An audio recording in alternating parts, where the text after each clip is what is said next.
Harmoniser les programmes de formation des métiers de la mode et de la beauté et renforcer les connaissances et les compétences des apprenants des centres membres, c'est l'objectif recherché par l'Union des centres d'apprentissage des métiers de la mode vestimentaire et de la beauté d'Afrique, ICAMBA, en organisant cette formation à Kaya. Cet atelier qui se déroule dans l'enceinte du centre de formation professionnelle Sainte-Monique permettra aux responsables des centres de formation de dérouler un programme efficace au profit des apprenants, selon la présidente de ICAMBA.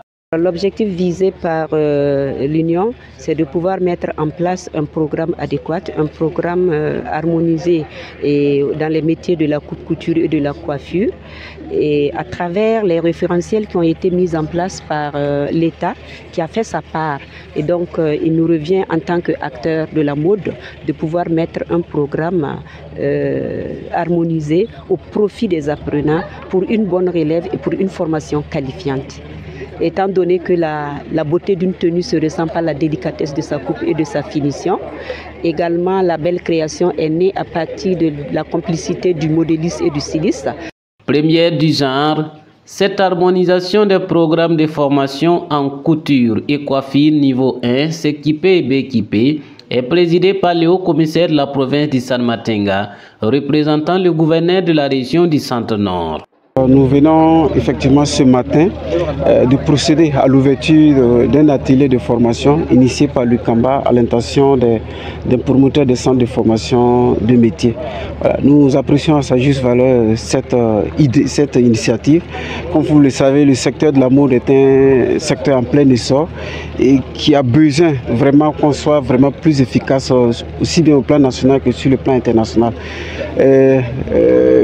L'Union ici, l'ICAMBA, a eu l'idée d'outiller ses membres afin d'harmoniser les formations. Parce que il se trouve qu'au niveau de chaque centre, différentes formations sont administrées à l'endroit des apprenants. Et il est difficile, en tout cas, quand c'est comme ça, d'arriver en tout cas à parler le même langage et d'être plus compétitif sur le terrain. Cet atelier de partage d'informations et d'expériences est salué par les participants venus de Ouagadougou, Bobo Dioulasso, Koudougou, Fadangourma, Kaya, Kongoussi et Boulsa. En tout cas, la formation là, ça m'a permis beaucoup d'ouvrir les yeux, puisque ce que je faisais dans mon centre, c'était pas pareil. J'avais une manière de former, mais à travers cette formation, ça m'a permis d'ouvrir les yeux. J'ai appris d'autres matières dans cette formation. Œuvrer pour la promotion de l'artisanat, c'est le travail de ANAS. Donc harmoniser un programme de formation, franchement c'est la bienvenue. Je crois que la formation va se dérouler sur les programmes qui seront dispensés, par exemple c'est l'année scolaire, l'exemple 2024-2025. C'est une fierté pour le directeur du centre de formation professionnelle Sainte-Monique de Kaya, par ailleurs coordonnateur régional de ICAMBA du Centre-Nord, d'accueillir cette formation. Étant directeur d'un centre de formation professionnelle, il convient effectivement que nous puissions nous retrouver ensemble pour pouvoir approfondir nos programmes, pour pouvoir voir là où il faut corriger et harmoniser avec les référentiels que l'État met à notre disposition pour la formation professionnelle.